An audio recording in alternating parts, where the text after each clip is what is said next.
இனிமே நான் எனக்காக ஓட மாட்டேன்.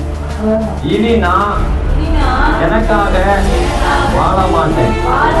இனி நான் எனக்காக பிரயாசப்பட மாட்டேன். என் இயேசுவுக்காக பிரயாசப்படுவேன். என் இயேசுவுக்காக நான் வாழுவேன். என் இயேசுவுக்காக நான் பிழைத்திருந்தேன். அல்லேலூயா. கையை தட்டி ஆழ்வு நடந்து அவருக்காக நான் பிழைக்கணும். அவருக்காக